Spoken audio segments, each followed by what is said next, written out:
মুহূৰ্তত আমি যেটো অসম চৰকাৰৰ কেবিনেট যেটো সিদ্ধান্ত ডেভেলপমেণ্ট কাউন্সিলৰ যেটো দিয়াৰ সিদ্ধান্ত লৈছে হেতুক আমি আদৰণি জনাইছো অসমৰ মুখ্যমন্ত্ৰী হেমন্ত বিশ্ব শৰ্মা দেৱক আৰু আমাৰ অসমৰ যেটো প্ৰেসিডেন্ট দিলীপ শইকীয়া দেৱকো আমি ধন্যবাদ জনাইছো এই সেইগতে যেহেতু ৰাভা হাছঙৰ বাহিৰত থকা যিখিনি ৰাভা মানুহৰ যেটো অসুবিধাৰ যেটো আমি ভুগি আহি আছো আজি 12টা বছৰ ধৰি আমি সংগ্ৰামটো চলাই আহি আছো তাৰ পিছত যেহেতু 22 তাৰিখে যেটো কেবিনেটত সিদ্ধান্ত লৈছে সেই অসম চৰকাৰক আমি ধন্যবাদ জনাইছো তাৰ লগে লগে আমি আৰু এটা দাবী জনাইছো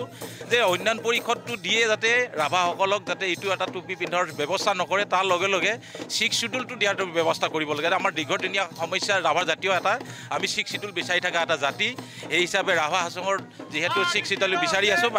ৰাভা হাছঙৰ বাহিৰত থকা যিখিনি ৰাভা মানুহ আমি ডেভেলপমেণ্ট কাউন্সিলটো বিচাৰিছো সেই কাৰণে ৰাভা ডেভেলপমেণ্ট কাউন্সিলটো যেহেতু দিছে সেই ডেভেলপমেণ্ট কাউন্সিলটোৰ ঘোষণাৰ পিছত যাতে পূৰ্ণাংগ সমিতি গঠন কৰি যাতে যেটো ফাণ্ড পলিচি যাতে দিয়াৰ ব্যৱস্থা কৰে